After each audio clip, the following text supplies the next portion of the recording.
महाराष्ट्र के मुख्तलिफ अजला में इन दिनों जन आक्रोश मोर्चे के उन्वान से जलसे मुनक़िद किए जा रहे हैं। ऐसा ही एक जलसा नांदेड़ जिले के बिलोली तालुके में राम जन्मोत्सव समिति के जानिब से मुनक़िद किया गया। इस जलसे में हैदराबाद के गोशामहल हल्क़े असम्बली से BJP MLA T Raja Singh को मदऊ किया गया था। शदीद मुखालिफत और दीगर वजूहात की बिना पर राजा सिंह को इस जलसे में शिरकत का मौका नहीं दिया गया, लेकिन इंतजामिया कमेटी ने टी राजा के बजाय कालीचरण महाराज को मदऊ किया। जिस तरह टी राजा भड़काऊ भाषण देने के लिए बदनाम है, इसी तरह कालीचरण महाराज भी भड़काऊ भाषण देने के लिए न सिर्फ बदनाम है बल्कि इस मामले में इसके खिलाफ कई मुकदमे दर्ज है। कालीचरण महाराज ने अपनी तकरीर में इश्तियार अंगेज और मुतनाज़े बातें की है और मुसलमानों के खिलाफ हिंदू समाज के लोगों को उकसाने और भड़काने की कोशिश की है। ऐसे में वंचित बहुजन अघाड़ी के रियासती तर्जुमान फारूक अहमद ने अपने वीडियो पैगाम में जहां एक तरफ टी राजा सिंह को नांदेड़ में आने से रोकने पर पुलिस इंतजामिया का शुक्रिया अदा किया है।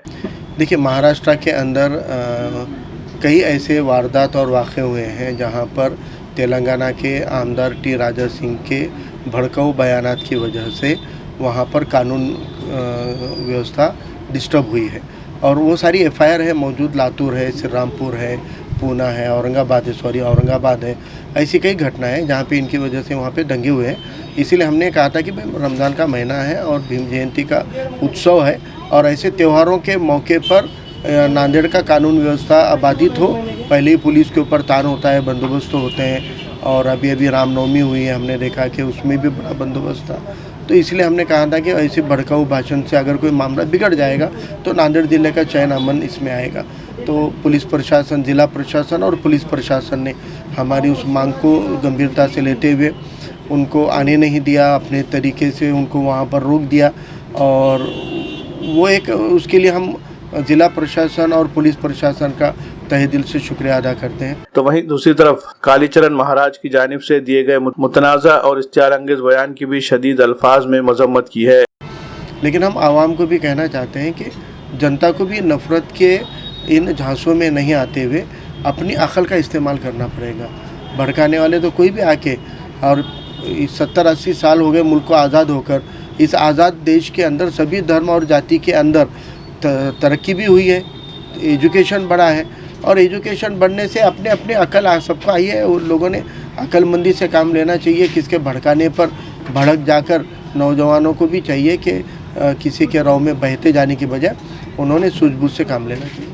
हाँ, बिलोली के अंदर एक सुलेमान साहब नाम के एक शख्स के बारे में इत्तला मिली है कि उन्होंने उनका जो स्टेटमेंट आया वो स्टेटमेंट के अंदर कोई भी ऐसा मामला नहीं था कि जिसके ऊपर कोई गुनाह दाखिल किया जा सके, लेकिन उनके बयान को गलत अंदाज में बताकर जो कार्रवाई हुई है वो बड़ी अफसोसनाक है।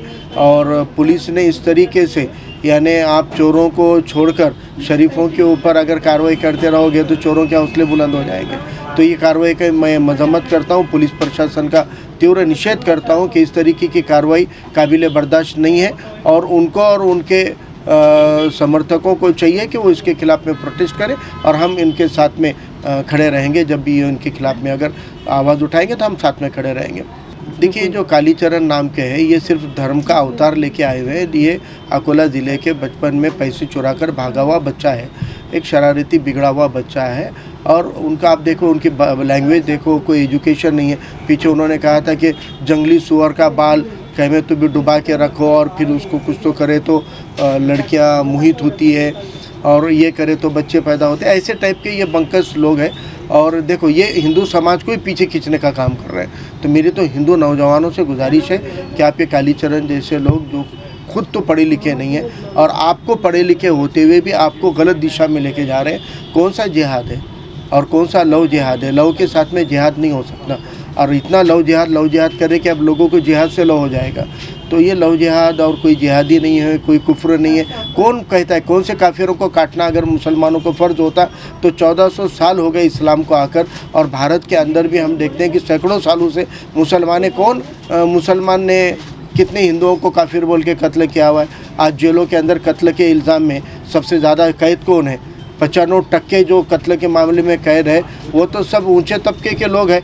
बहुजन वर्ग के तो कत्ल के मामले में 5% भी नहीं होंगे और जो भी होंगे वो सब गैस तेल बेचने के गोश्त बेचने के, भंगारे बेचने के छोटे छोटे इल्ज़ामों में हमारे लोग जाते हैं अंदर।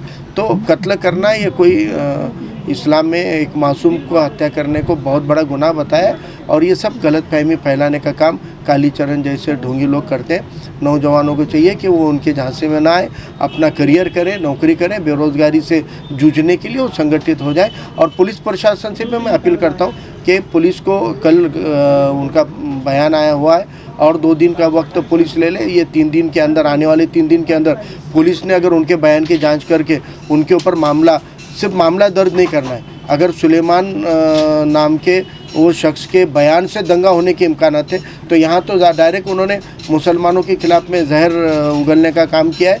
तो उनके ऊपर मामला दर्ज होना चाहिए और वो कालीचरण को पुलिस में हिरासत में लेना चाहिए, अटक करना चाहिए, और इसी तरह उनको भी जेल में भेजना चाहिए जैसे उनको भेजा है। अगर आप कार्रवाई न्यूट्रल है तो मैं एसपी साहब से निवेदन करता हूँ कि वो कालीचरण के ऊपर भी मामला दर्ज करे और उनको हिरासत में ले। नहीं, अभी 3 दिन के अंदर अगर पुलिस प्रशासन खुद होकर उनके ऊपर मामला दर्ज नहीं कराती है तो फिर हम प्राइवेट कंप्लेंट देंगे और हम कंप्लेंट देकर उसको मामला दर्ज कराएंगे। अगर फिर भी पुलिस ने हमारी कंप्लेंट पे भी नहीं किया तो हम अदालत में जाएंगे और अदालत में जाकर, और मैं यहाँ तो अपील करता हूँ कि हमने हमारे साथियों के ज़रिए नांदेड़ की अदालत में एक पिटीशन लगाई है कि टी राजा सिंह के जैसे लोगों को नांदेड़ ज़िले के अंदर परमानेंटली उनको आने से बंदी करनी चाहिए। हम ये कहते हैं कि विचारों की लड़ाई विचारों से होनी चाहिए और विचारों से लड़ाई करने के लिए हम कभी भी तैयार हैं। राजा सिंह हो, कालीचरण हो, अगर इनको विचारों के ऊपर चर्चा करनी है तो आ जाए, मैदान में आ जाए, इन कैमरा आ जाए, आप लगाओ सभा। कहाँ पर आपको कौन से मुद्दे पे बहस करनी है, कौन सी चर्चा करनी है, कौन से लव जिहाद पे करनी है, लोक संख्या जिहाद पे करनी है, कौन से भी मुद्दे पे आपको अगर चर्चा करनी है तो हम तैयार है। आ जाओ, आपको चैलेंज, ओपन चैलेंज करते हम, सामने आ जाओ, बैठो, कैमरे के सामने आओ, कहीं स्टेज लगा लो और चलो आप देख लें कि कितनी बुद्धिमत्ता है। आप लोगों को बेवकूफ़ बनाना बंद करो। अकेले कुछ भी बड़बड़ करते हैं तो आपके हर मुद्दे का आपको करारा जवाब दिया जाए। Techie Sky software development and training centre Nanded का एक ऐसा इदारा है जहां पर जॉब ओरिएंटेड सॉफ्टवेयर डेवलपमेंट के कोर्सेज की तालीम दी जाती है। पिछले 1.5 सालों में यहां से सॉफ्टवेयर डेवलपमेंट की ट्रेनिंग हासिल करने वाले 50 तलबा ने इन्फोसिस, विप्रो, टीसीएस, रेडबाइट्स और फ्लिपकार्ट जैसी मशहूर मारूफ कंपनियों में बेहतरीन पोजीशन की जॉब हासिल की है। इनमें full stock developer, back end developer, front end developer और जावा डेवलपर जैसी पोस्ट हासिल करने वाले तलबा के नाम शामिल है। टेकी स्काई में काबिल और तजुर्बेकार ट्रेनर्स की रहनुमाई में दी जा रही है तालीम। नई बैच का आगाज रमजान के फौरी बाद यानी 26 अप्रैल से हो रहा है। इसके लिए रजिस्ट्रेशन का अमल जारी है, जल्दी कीजिए, निश्चित महदूद है। मजीद तफसीलात के लिए हमारा पता है Techie Sky software development and training centre, रूबरू वाटर टैंक, नज़द वर्कशॉप कॉर्नर, नांदेड़।